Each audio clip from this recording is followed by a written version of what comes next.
Здравствуйте! Сегодня вновь о самых важных событиях уходящей недели расскажем в информационном выпуске «События недели» на Галмедиа.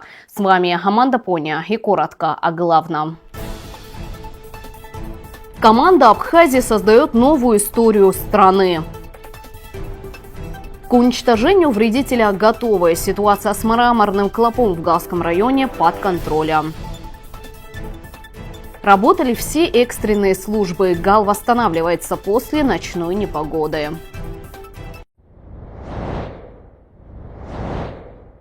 Президент Абхазии Бадыр Огунба открыл форум «Команда Абхазии», который начал свою работу 7 октября в Сухуме. Это крупная площадка для всех активных и неравнодушных граждан, готовых предлагать конкретные решения и реализовывать инициативы, направленные на развитие республики. Слово моей коллеге Тейба Сария. 7 октября в Сухуме начал работу форум «Команда Абхазии», крупная площадка, объединившая активных и неравнодушных граждан, готовых предлагать конкретные решения и реализовывать инициативы, направленные на развитие республики. С приветственным словом к участникам форума обратился президент Абхазии Бадыр Огунба. Он подчеркнул, что все жители Абхазии – это одна команда, объединенная общей целью – сделать страну сильной, процветающей и комфортной для жизни. Уважаемые участники и гости форума, дорогие друзья, я рад приветствовать вас на открытии масштабного и знакового для нашей страны события – форума «Команда Абхазии». Само название говорит о главном. Мы все одна команда, объединенная общей целью – сделать нашу страну сильной, процветающей и комфортной для жизни. В этом зале сегодня собрались в том числе и те, от кого зависит будущее Абхазии. Представители власти, эксперты, ученые, предприниматели, общественные деятели. Именно такое объединение усилий, соединение опыта, знаний и инициативы дают нам возможность находить самые эффективные способы решения тех проблем, которые сегодня стоят перед нашей страной. Я хочу выразить искреннюю благодарность президенту Российской Федерации Владимиру Владимировичу Путину за всестороннюю поддержку, которую российский лидер оказывает нашей стране. Пользуясь случаем, позвольте от имени всех присутствующих, всего народа Абхазии и от себя лично направить самые искренние поздравления с днем рождения величайшему лидеру современности.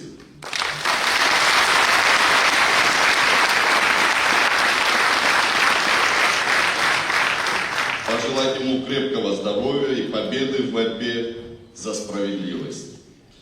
Не могу не отметить вклад первого заместителя руководителя администрации президента Российской Федерации Сергея Владимировича Кириенко в реализации данного и других очень важных для нашей страны проектов. Также хотел бы поблагодарить президентскую платформу «Россия – страна возможностей» и лично Андрея Анатольевича Бекина за оказанное внимание в рамках реализации этих проектов.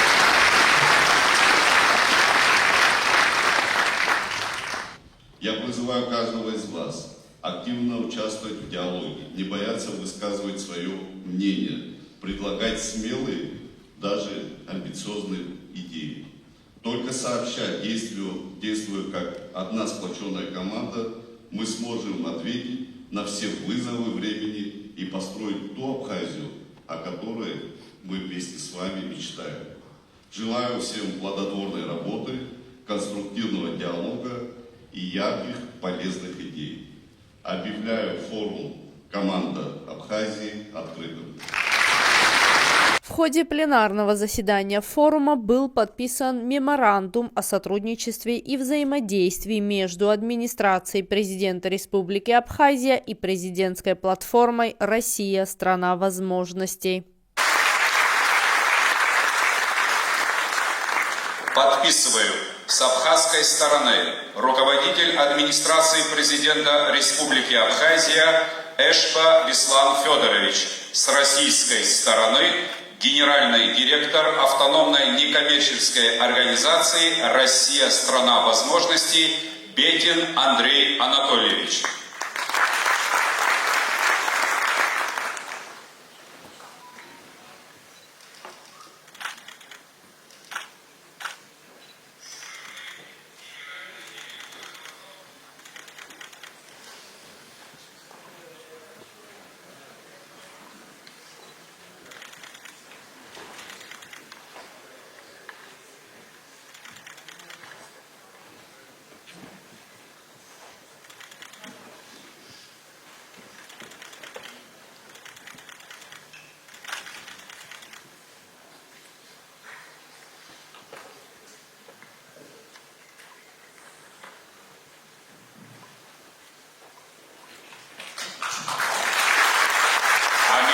Анапацаю. Меморандум подписан.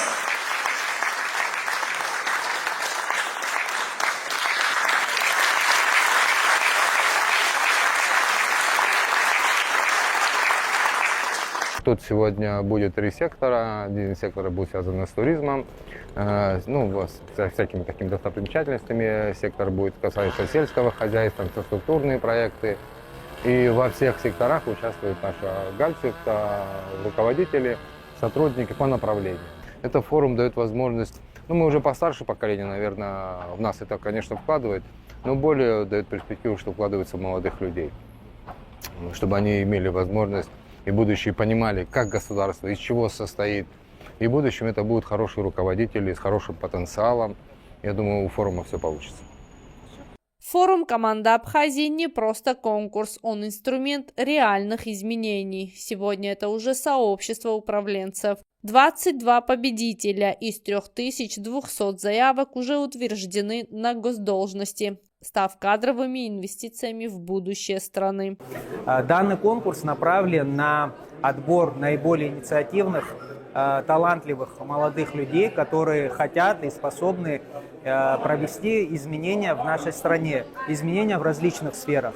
У нас практически нет ни одной сферы, в которой не было бы проблем, и в сегодняшнем мире нужны новые идеи, свежий взгляд, иное образование, иные технологии. И данный конкурс как раз направлен на то, чтобы собрать, с одной стороны, ребят, у которых есть подобное желание, а с другой стороны, обучить их тем навыкам, знаниям, технологиям, которые помогут им реализовать эти изменения. Сферы, в которых ребята предлагают свои проекты, они абсолютно разные. Они затрагивают вообще, в принципе, все стороны нашей жизни. У нас в команде у нас 10 проектных групп, у каждой из которых свое направление. В том числе я участвую в группе «Туризм», которая нацелена на то, чтобы предложить наиболее передовые, наиболее результативные проекты, которые бы смогли бы придать развитию туризма в нашей республике новый импульс. Я уверен в том, что объединив усилия всех участников данного проекта, в нашей республике в самое ближайшее время люди смогут увидеть изменения в тех или иных сферах, в которых ребята реализовывают свои проекты. Поэтому в обязательном порядке призываю тех, кто еще не принимал участие в данном проекте, в случае объявления нового набора обязательно принять участие, попробовать свои силы, потому что, как минимум, они получат новые знания и новых друзей, а как максимум у них будет возможность реализовать те идеи, которые они хотели бы давно реализовать в своей стране, но у них не было возможности.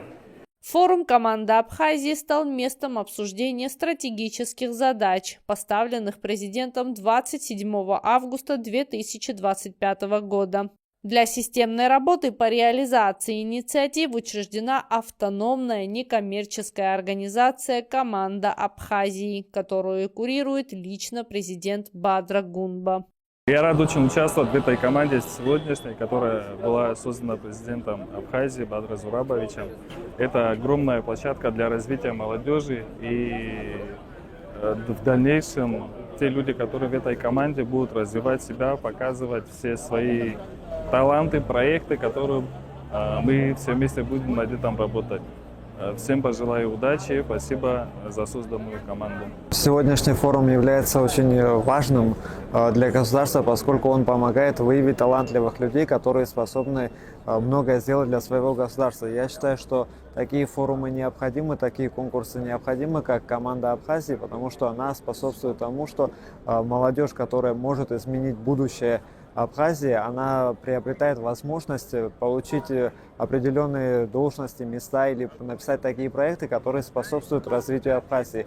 Одним из главных драйверов экономики названы туризм и гостеприимство. Акцент будет сделан на поиске точек роста при умножении уникальности абхазских курортов, использовании современных технологий для продвижения. Конкурс «Команда Абхазии» – это очень, скажем так, интересная, продвинутая платформа как раз для молодых людей, и у которых, скажем так, есть возможность вот этого социального лифта. То есть, когда, скажем так, ты находишься где-то в районе, в селе, но ты достаточно талантлив, амбициозен, у тебя есть возможность, скажем так, продвинуться, рассказать о своих идеях, это в первую очередь. Во вторую очередь, получить какое-то дополнительное образование, навыки у специалистов как бы профильных и развиваться. Форум «Команда Абхазии» стал мощной платформой, способной формировать новое управленческое мышление, раскрывать потенциал активных граждан и двигать республику к устойчивому развитию. Это не просто мероприятие, а начало новой главы в истории Абхазии, главы, написанной молодыми, энергичными и ответственными людьми. Тея Басари, Александр Хуторов, Гал Медиа. 7 октября президент Абхазии Баадрагунба от имени народа Абхазии и себя лично поздравил президента России Владимира Путина с днем рождения. В поздравительном адресе, в частности, говорится: «Уважаемый Владимир Владимирович, вы являетесь выдающимся государственным деятелем и одним из самых авторитетных мировых лидеров современности. Благодаря вашей мудрой, дальновидной и последовательной политике Россия уверенно занимает заслуженное место среди выдающих держав мира, внося решающий вклад в укрепление международной безопасности, стабильности и справедливости. Народ Абхазии искренне благодарен вам за неизменную поддержку и внимание. При вашем личном содействии и участии обеспечивается надежная безопасность нашей страны, реализуются масштабные и по-настоящему значимые проекты в социальной сфере, образовании, здравоохранении и инфраструктуре, открывающие новые возможности для устойчивого развития Республики Абхазия». Конец цитаты. Президент Абхазии Баадрагунба провел совещание, посвященное обеспечению экспорта цитрусовых урожаев нынешнего года. Он отметил, что крестьяне ждут сезона, чтобы реализовать урожай цитрусовых и на вырученные средства содержать свои семьи. Задача государственных служб – оказать им максимальное содействие. Однако, как подчеркнул президент, на границе крестьяне сталкиваются со многими сложностями, мешающими реализовать товар по выгодной для них цене. Подводя итоги совещания, президент Абхазии Баадрагунба заявил: времена, когда крестьяне и другие экспортеры цитрусовых на границе платили так называемые неофициальные платежи, должны остаться в прошлом. Сотрудники таможенного комитета, госстандарта, карантинной инспекции обязаны взимать платежи исключительно в размерах, утвержденных Кабинетом министров.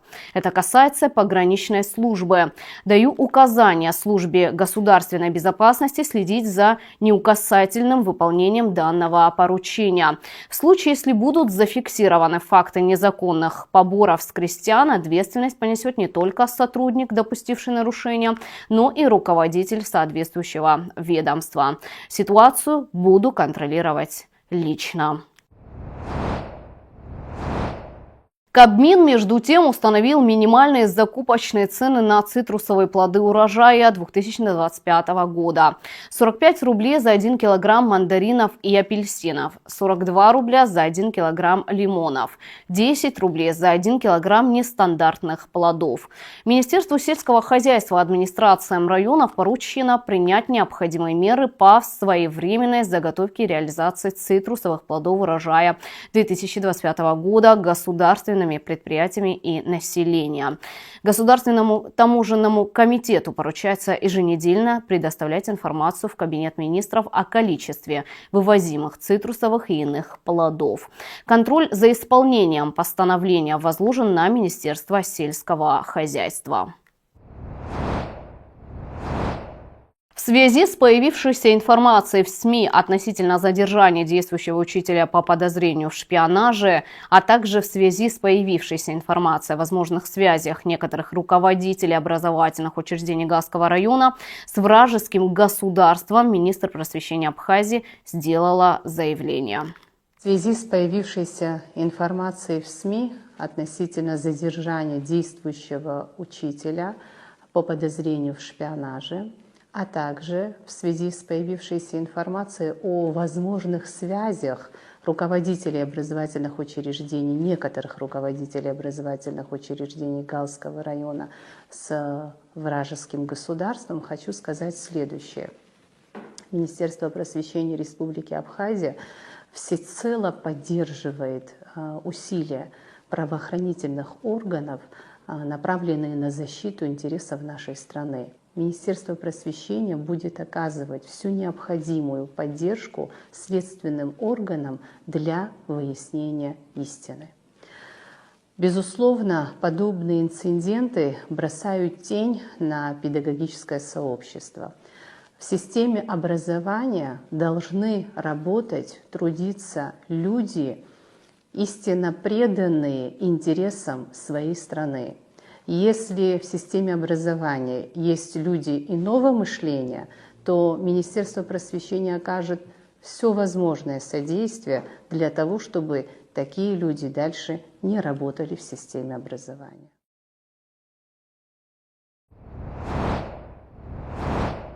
Несмотря на заметный рост численности популяции вредителя, ситуация с мраморным клопом в Галском районе под контролем специалистов. Почему и как, расскажет наша съемочная группа. Мраморный клоп остается одной из самых серьезных угроз для сельского хозяйства. Этот вредитель поражает практически все виды культур, от ореховых насаждений до фруктов и овощей. Попадая на растения, клоп высасывает сок из плодовых листьев, из-за чего урожай теряет товарный вид и вкус, а иногда полностью гибнет. Как ни странно, этим летом количество мраморных клопов было сравнительно небольшим, однако с наступлением осени их численность в Абхазии резко возросла. К счастью, в Галском районе ситуация остается под контролем. Как сообщил начальник отдела сельского хозяйства районной администрации Бислам Бигвава, всем главам населенных пунктов уже выданы необходимые препараты для борьбы с мраморным клопом. Средства постепенно поступают и в распоряжение жителей. Мы в нашем районе ситуацию держим под контролем.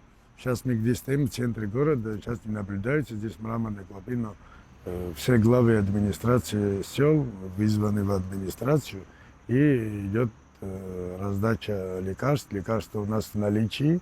Нам Министерство сельского хозяйства до этого, это буквально 2 месяца тому назад выдало. Мы имеем здесь на складе. И мы сейчас раздаем всем главам администрации сел, чтобы раздали. Мангарды დაუდამებაზე უმოსო დღაში ცხანარენთინს გმა. კიდაიეთ მეულს ხიჭოფუნ ხეთ. ხეჭოფარამ სოხვა ესო დახმაება წამაიდ, ვამდენო წამაიდიოგო. ოდო თინწმაე თაშტარ არძა ოჯახეს ხომ ყოყაიან თინწმა ნიშკუ ვარდა ვესბუთენა. Никак не уберем, если помочь не будет. Прошлые года было нашествие почти, как сказать, мраморной клопа, но в этом году уже все под контролем. Все нормализуется лучше, чем в других регионах. Все борются против мраморного клопа, так что надеемся на лучшее.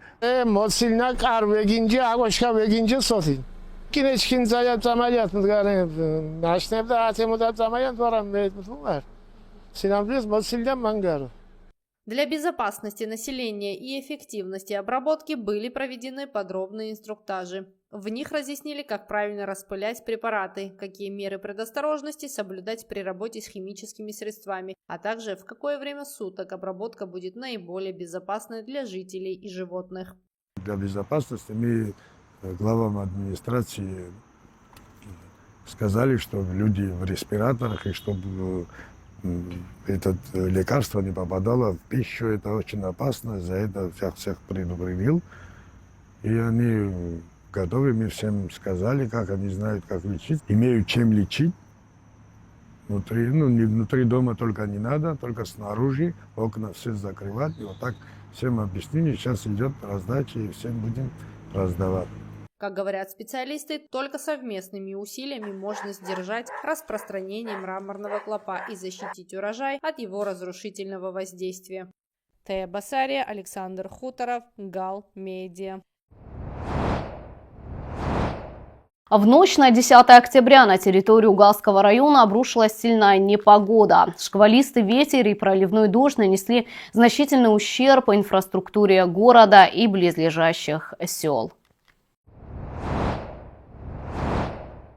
В ночь на 10 октября на территорию Галского района обрушилась сильная непогода. Шквальный ветер и проливной дождь нанесли значительный ущерб инфраструктуре города и ближайших сел. Так, на улице Самурзаканской стихия повалила несколько крупных деревьев. В результате были повреждены линии электропередач и опоры, а также пострадал коммерческий объект, на который упали 2 дерева.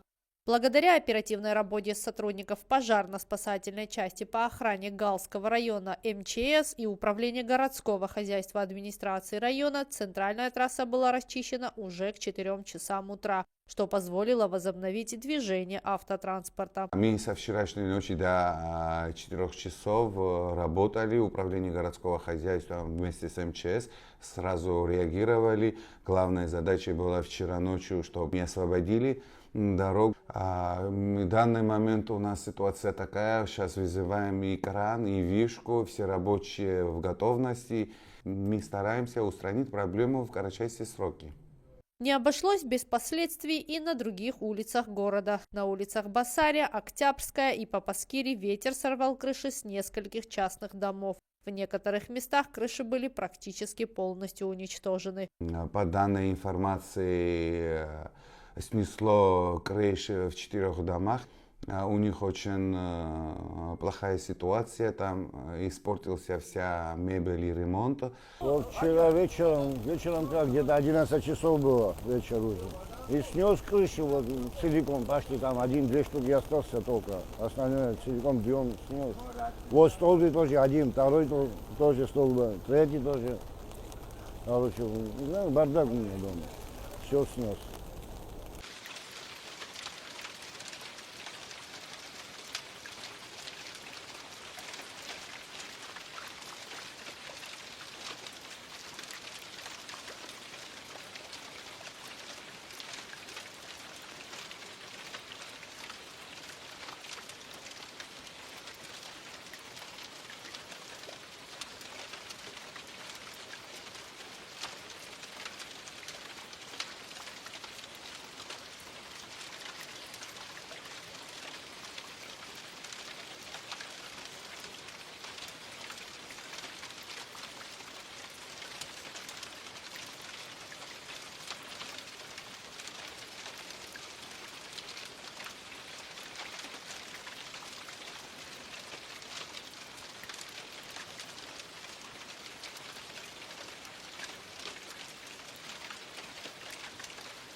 Все гремело, шумело, крыша буквально взлетала. Хорошо, что никто не пострадал, с ужасом вспоминает житель улицы Басария. მუთუნის საშუალება ვამღუნა ენა ონკოლოგიურ ლეხრე მახოლო ეპილეფსიურ დაავადებათ ვორეკ ეხადო წამალებ და ასე გვალო ბუნებაქ მოკატასტროფულ მდგომარეობაში მომუნეს ოնդო სინამდვილეს საშუალება ხოლე ვამღუნა მუთუნიში ასე ქარწყეთით ემერ მუდა მოკოპანუნდო ჟი მოკო გიშოულია მუდგეინ ქუგნუოფოლე ათე წყარდებ თხინვენ თეშგურშენი ილი ხაზ გეჯოზულეს შიფერ ერვაფილია ოდო ქგაჯიდო სურაბიდინოგი დინახაი უდეს შაკემერტიდო მუამერენდის ასე მინდორს 30 დიჯგვარი ასე დინახაი მონანდისდო yazojidо ქგაჯი. Помимо частных домов пострадало и здание Галской второй средней школы. Как сообщает ее директор Ахра Квиквискири, из-за сильного ветра не только снесло крышу, но и затопило несколько классов. Также пострадал компьютерный класс вместе с оборудованием. Вчерашние погодные условия привели к тому, что у нас в школе проблема очень сложная. Снесло не менее 15 шиферов. Вот. У нас затоплен практически весь 4-й этаж. У нас затопил компьютерный класс. Мы пока еще не можем точно знать, что у нас происходит с компьютерами.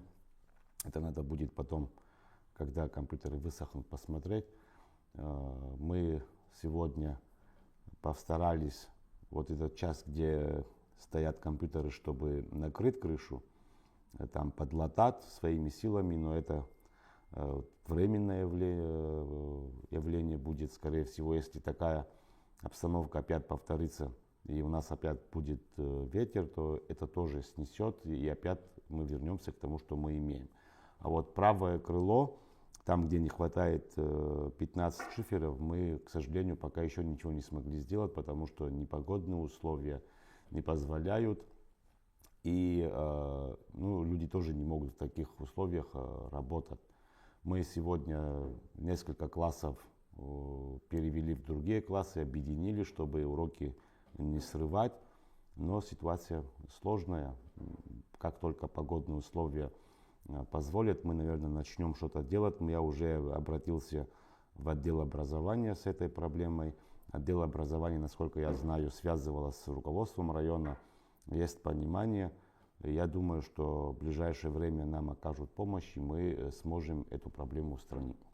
Рядом с центральной районной больницей также зафиксированы повреждения линии электропередач, из-за чего часть города по-прежнему остается без света. Тяжелая ситуация сохраняется и в сельских населенных пунктах. В ряде сел деревья упали прямо на трансформаторы, что привело к масштабным отключениям электроэнергии. В частности, в нижней зоне, в селах Барыгяб и Батайгуара электроснабжение пока не восстановлено. Сотрудники галского филиала Рубчерноморэнерго работают в усиленном режиме. Энергетики и спасатели продолжают ликвидацию последствий стихии и делают все возможное, чтобы в ближайшее время полностью восстановить подачу электроэнергии в дома и объекты района. Тея Басария, Гал Медиа. Продолжаются ремонтно-восстановительные работы мостов по улицам Самурзаканской и Баграта-Шинкуба в городе Гал. Специалисты УГХ администрации Галского района выполняют укрепление конструкции, замену поврежденных элементов. Работы ведутся в плановом режиме с соблюдением всех требований безопасности. Завершение ремонта позволит обеспечить безопасное и комфортное движение транспорта и пешеходов. День города отметят в Гале 17 октября. К этой дате в городе ведутся работы по благоустройству. В городском парке меняют и ремонтируют скамейки, приводят в порядок зеленые насаждения. На мостах меняют перила и освещение, расчищают заросли. Рада Цулукия с подробностями. Управление городского хозяйства администрации Галского района продолжает плановые работы по благоустройству города. Задача – сделать город Гал более ухоженным и комфортным для жителей. В рамках проводимых мероприятий идет замена и ремонт скамеек в городском парке. Конструкции не только обновляют, но и укрепляют, чтобы они прослужили как можно дольше. Управление городского хозяйства продолжает плановые работы для благоустройства города. Завтра мы будем менять на мосту новое освещение, новые фонарики. Еще будем ставить новые лавочки завтра. Параллельно с этим сотрудники УГХ приводят в порядок зеленые насаждения. Производится побелка стволов деревьев. Это придает им аккуратный вид и защищает от вредителей. Особое внимание уделено вопросам комфорта. В районе мостов ведется расчистка территорий от зарослей и мусора. Эти меры направлены на обеспечение свободного прохода для пешеходов. Наша работа на этом не заканчивается. Еще у нас есть завтра, послезавтра опять плановые работы. И думаю, до Дня города мы успеем все и город приведем в порядок.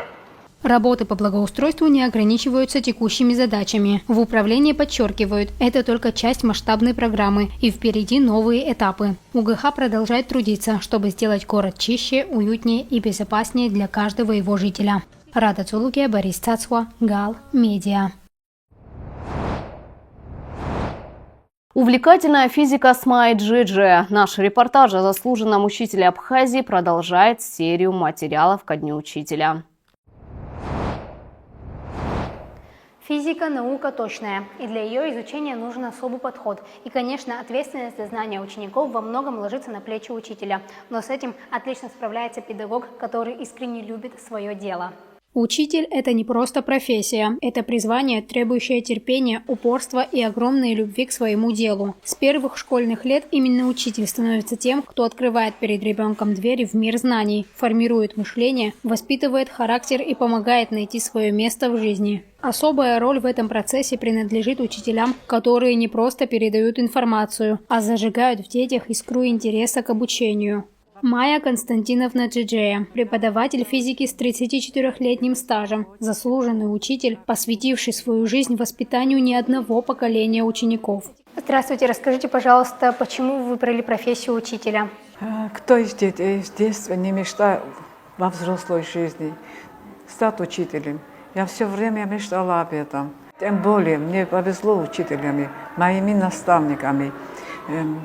Не было кого брать пример. В этот день я хочу вспомнить их добрыми словами. Я вспоминаю до сих пор, как влюбленными глазами смотрела на них, как слушала их и думала, что лучше них на этот мире никто нет. Для всех начинающих в любой профессии есть сложности. Были они у меня. Не так просто было сначала. Нужна была смелость. Зайти первый раз в класс, донести до детей знания. Учитель, который не обладал достаточным опытом. Но со временем для меня работа с детьми стала частью моей жизни, без которой я не смыслю себя. Профессия учителя – это ежедневный труд, во многом невидимый снаружи, но невероятно сложный внутри. Это сотни проверенных тетрадей, десятки бессонных ночей перед важными уроками, постоянный поиск новых методов, подходов и идей, чтобы сделать сложное доступным, а непонятное простым и интересным. Как изменилось ваше отношение к профессии за годы работы? Отношение к профессии за годы работы ничуть не изменилось. Я как любила свою работу, так и продолжаю ее любить. Что, на ваш взгляд, самое главное в воспитании и обучении детей? На мой взгляд, учитель в первую очередь должен стараться воспитать достойного человека. Не всем суждено стать физиками, математиками и так далее, но стать хорошим человеком это большая ответственность. И на этом большой вклад ответственность лежит на учителе. Как вы находите подход к каждому ученику? Каждый ученик индивидуален. Кого-то надо похвалить, поощрить, кого-то надо поругать. Были ли случаи, когда ученик удивил вас своим талантом? Конечно, сколько угодно таких случаев. Все дети талантливы. По физике наши ученики не раз занимали первое место в республиканских мероприятиях. Проявляли и смекалку, талант. Часто проводили исследовательские работы. Быть учителем значит постоянно учиться самому. В мире, где технологии развиваются с невероятной скоростью, а интерес детей меняется с каждым годом, учителю важно оставаться современным, гибким и внимательным. Ошибки, конечно, не радуют учителя, но дети поэтому входят в школу, чтобы получить новые знания. А какие современные методы обучения вам ближе всего? Времена меняются, и школа тоже меняется. Изменился стиль обучения. Развитием технологий дети получают больше информации. Работать стало более интересно. Все школьные традиции навсегда остаются значимыми. Каждый понедельник, поднятие флага, линейки и много чего другого, которые незаменимы, всегда останутся навсегда. Какую роль, по-вашему, должен играть учитель в жизни ребенка? Учитель воспитывает ребенка. Ученик получает не только знания, но и формируется как личность. Учитель должен быть примером для ребенка. Какие советы вы можете дать молодым учителям? Молодым учителям советую, чтобы работали они над собой, и у них все получится. Майя Джиджея напомнила нам, насколько важную роль играет педагог в жизни каждого человека. И учитель здесь тот, кто первым замечает талант, поддерживает в трудную минуту и дает веру в себя. Что для вас значит звание «заслуженный учитель»? Я очень благодарна, что мне присвоили такое звание, стать заслуженным учителем. Это большая награда от жизни и ответственность. В физике все увлекательно. Мне было очень интересно и в то же время очень легко, и поэтому я выбрала физику. Самым захватывающим и интересным разделом физики для меня считается механика. Чаще всего на моей практике учащимся сложно ядерные реакции.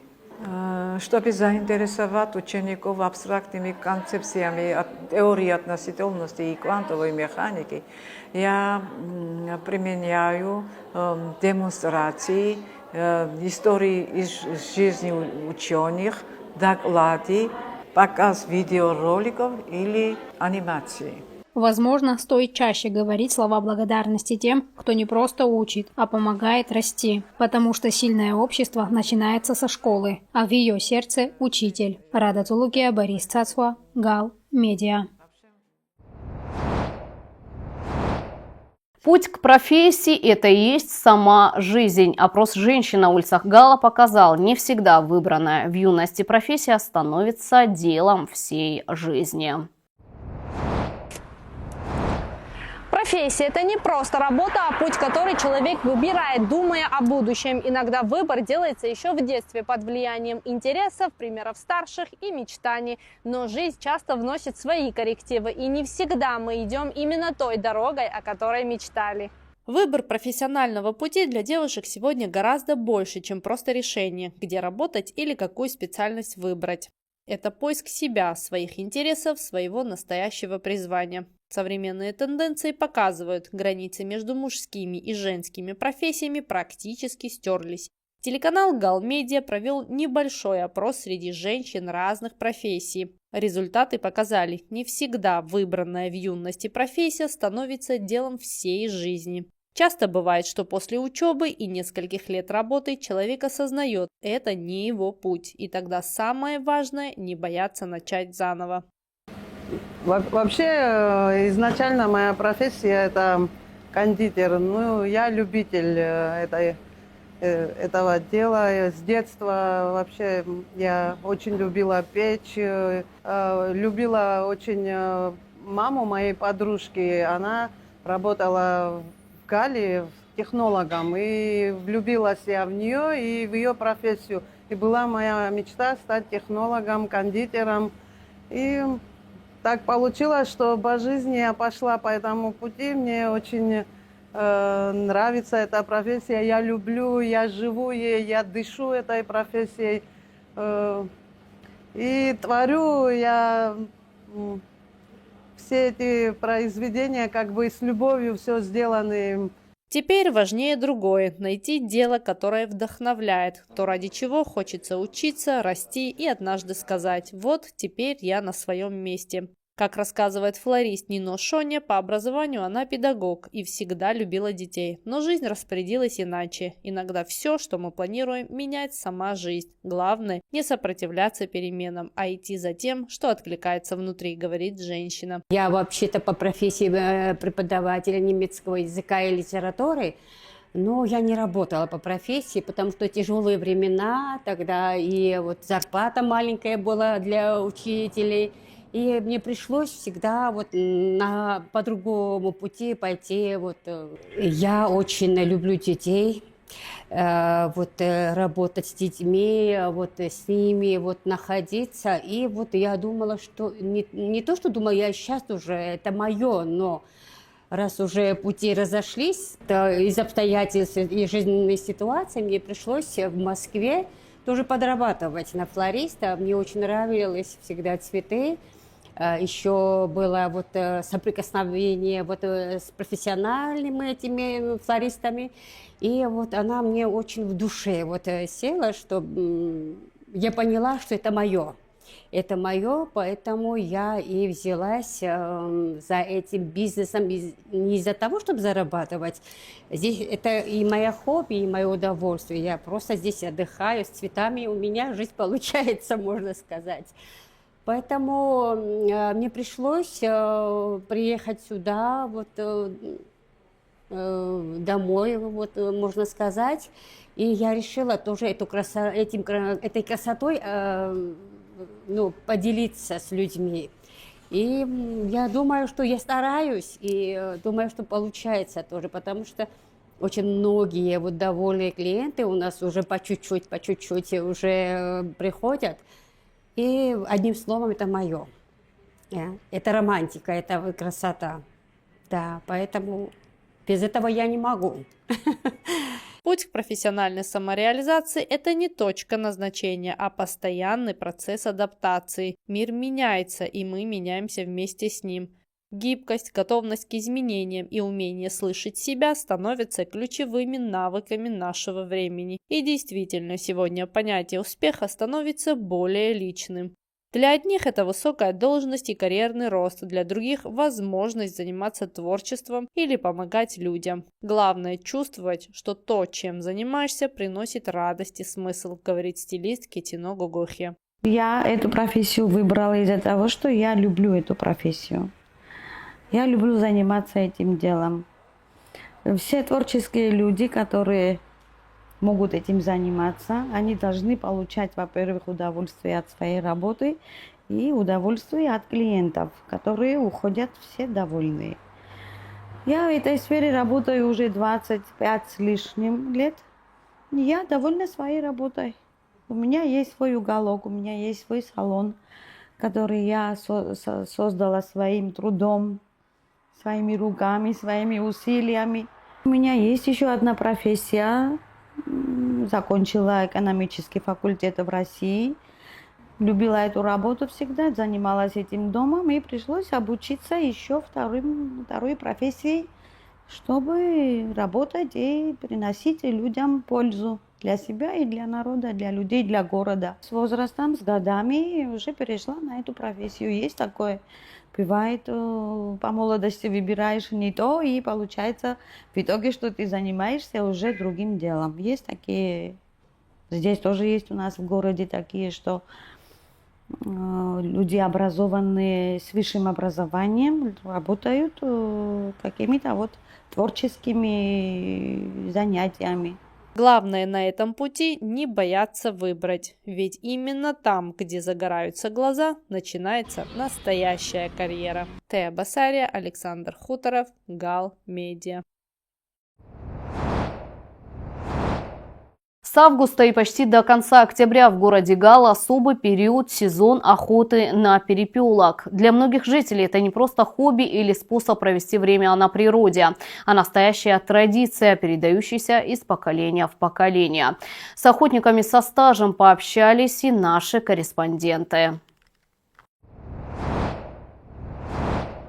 С наступлением осени в городе Гал начинается особый период – сезон охоты на перепелок. Для многих жителей это не просто хобби или способ провести время на природе, а настоящая традиция, передающаяся из поколения в поколение. Охотой увлекаюсь на протяжении 15 лет, но учитывая, что находился в России, и в России, где именно я находился, условий для охоты на перепелок не было, но охотился на крупного рогатого зверя, на пернатую дичь, на глухаря, на уток и так далее. Но вернувшись в Абхазию, возобновил охоту на перепелок. У нас сезон ежегодно, даты варьируют, но в августе открывается охотничий сезон, где-то в пределах с 15 августа и до февраля у нас охотничий сезон продолжается. Но на перепелок активные месяца – это август-сентябрь, и к середине октября уже идет спад. Миграция перепелки уже заканчивается. Перепелка – птица небольшая, осторожная и быстрая. Охота на нее требует особой сноровки, терпения и, конечно, серьезной подготовки. Настоящий охотник знает, чтобы выйти на поле, одного ружья недостаточно. Необходимо тщательно подготовиться, подобрать правильную экипировку, убедиться в исправном техническом состоянии оружия, продумать маршрут и изучить повадки птиц. К сожалению, уровень браконьерства очень высокий, не только в Абхазии, но и в других странах. Ловят сетями, ловят на фонарь. В огромном количестве погибают перепелки, когда ставят манки на море, на озера. Они просто садятся в воду и потом взлететь не могут. Я сам был свидетелем, когда мы на лодке плыли, огромная стая перепелок, где-то, может быть, даже по 300, по 400, просто мертвые лежали в воде из-за того, что ночью кто-то поставил туда на лодках манки. К сожалению, эти моменты имеют место быть, но надеюсь на то, что подрастающее поколение все-таки будет расти более в здравом формате. Я сам лично с детства, можно сказать, с 6 класса уже ходил на охоту. Сейчас сам ружье сам не держал, но сходил со взрослыми, с дядей. и интересовало меня с детства. Потом уже в активном, после 18 лет, как можно было уже ходить самому, я сам ходил и на пернатую, и на большого зверя, и в горы, и на пернатых у нас в низменности охотились, и всегда охота так интересная в том плане, что и сам процесс интересный, потом общество, которое собирается, очень интересное, шутки, там застолья, то все, и вот так время проводит, это хобби. Особая роль в такой охоте отводится охотничьим собакам. Дрессированные животные помогают не только найти и поднять птицу, но и подать ее после удачного выстрела. Опытный пес способен учуять перепелку еще за десятки метров, а его слаженная работа с охотником часто определяет успех всего выхода. В количестве никакой роли нет. Самое главное – это процесс. И вообще сам процесс охоты – это целая наука. Здесь помимо того, что ты взял ружье и стреляешь, здесь кодекс поведения охотника. Здесь воспитание духа охотника, воспитание в этом же духе своего потомства. Плюс охотник, он всегда связан помимо природы еще и с живностью. То есть собака у охотника, породы собак разные. Кто какую там породу предпочитает, это уже личное волеизъявление каждого. И вот эти все моменты, они воспитывают в человеке, помимо того, что ты становишься там добытчиком и так далее, еще и доброту, еще и помимо того, что да, ты убиваешь животное, но все равно нотки доброты и именно воспитание в себе вот этого кодекса охотника, оно потом накладывает отпечаток на всю твою жизнь. То есть истинный охотник, он по поведению выделяется в обществе. И прийти убить животного, особенно это касается, когда ты в горах охотишься на крупную дичь, на копытного животного и так далее. Там очень свои строгие моменты, которые, если ты нарушишь, другие охотники тебе сразу сделают замечание. И с детства, когда со старшими ходил в горы, я всегда смотрел, какие обязанности у старшего, у младшего, кто что делает. Если в группе есть охотник, который первый раз пришел, право первого выстрела дается ему. И таких нюансов и особенностей очень много. И сразу все это впитать и сразу все это запомнить практически невозможно. В этом надо постоянно находиться и постоянно прививать из года в год все эти качества в себе. И тогда и ты будешь находиться в гармонии с природой и с окружающей средой. Те люди, которые ведут себя как истинные охотники, чтят этот кодекс, честь и хвала таким. Но, к сожалению, в наше время очень много лжеохотников. Если ты взял в руки ружье, это еще не означает, что ты охотник. Охотник – это собирательное понятие, и кто чтит кодекс охотника, я еще раз повторюсь, честь и хвала таким людям. А всем остальным пожелаю, чтобы, взяв в руки ружье, они понимали, что несут огромную ответственность не только за себя, но и за окружающих. Очень много случаев бывало на поле, когда, взлетая, перепелка взлетела, охотник, несмотря, что за перепелкой стоит человек, стреляет, и потом глаз выбивают, дробовое ранение спины, волосистой части головы и остальных частей тела. То есть это о чем говорит? Это говорит о том, что оплошности. Ты должен сначала удостовериться, что да, неопытность, оплошность. Ты должен сначала удостовериться, что твой выстрел не принесет никому вреда, и потом уже производить выстрел. И это все со временем. Вот когда вот Дазмирович говорит, что ребенка своего водит, учит, вот с детства, когда ты прививаешь все это все крепким фундаментом врастает в жизнь.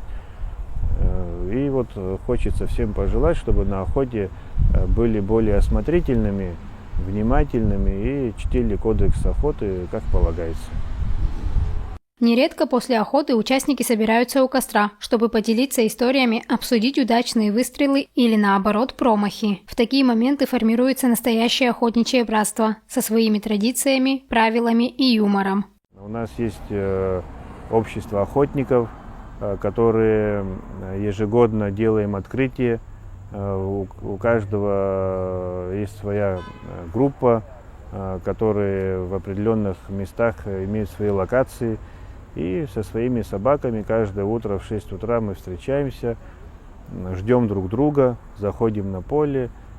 После охоты, по крайней мере, туда, где я хожу, мы построили навес.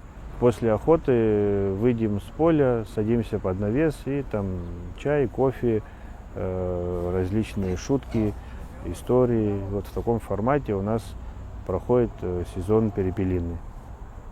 Охотникам, могу так выразиться, наверное, природа рождает человека. Сделать это насильно из человека охотника, это никогда не получится. Если ты встал в 3 часа ночи, чтобы в 5 быть на поле, это уже рефлекс охотника, когда ты переборол вот эту лень, переборол теплую постель, сон и так далее, и невзирая на дождь и холод, идешь, собираешься и идешь, и если это рвение, это уже положительный признак тому, что из тебя получится охотник.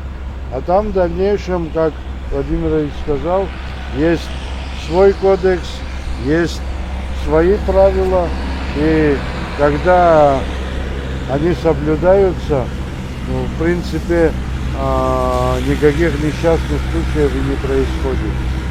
Просто, как и везде, нужно соблюдать